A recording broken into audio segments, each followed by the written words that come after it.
So Training Hub was set up over a decade ago originally, and it was set up with the view that in our region we wanted to run training locally, because obviously we're 4 or so hours away from Perth, but people want to be trained in understanding the Bible and ministry locally.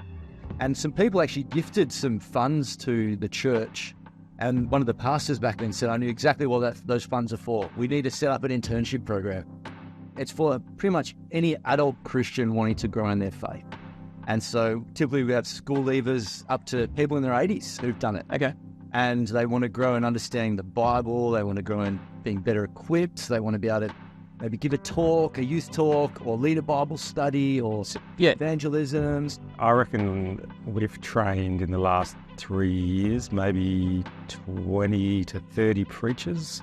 Some of them they'll preach that sermon and that will be it. Like they're an elder of a church and it says able to teach, and they're like, well, I need to at least get one sermon under my belt. Other guys are actually going out like regularly, like doing a once a month sermon. That's kind of the wonderful blessings that you're training your own people to be better disciples of Jesus, follow him, and do that in the context of serving in their local church. So everyone takes on a role, and if you grow and flourish in that, then you become a significant member of the team.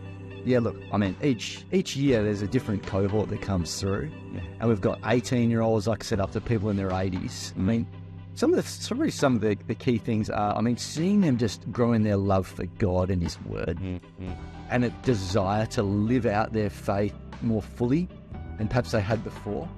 Indigenous ministry, so we've probably had about 3 to 4 Aboriginal ladies come through our internship, which has been great. All grandmothers, actually, so part of those matriarchs and leaders in their community and stuff. So seeing, and even just the community that brings when you've got a 75-year-old Aboriginal lady and then a 17-year-old or 18-year-old in the class, and this bringing together the richness of culture and community and stuff.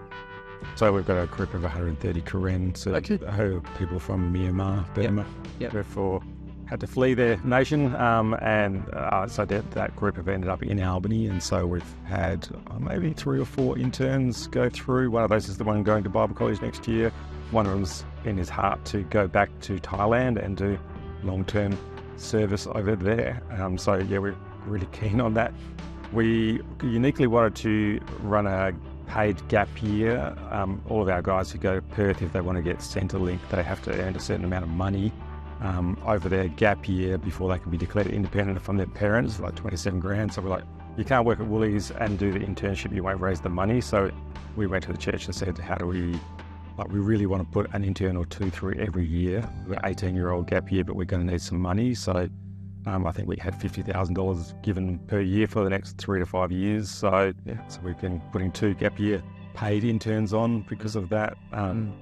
There's people who've made big donations they just believe in this, what's happening, they're seeing what's happening and they want to support it. So there's been all sorts of good, generous things happening.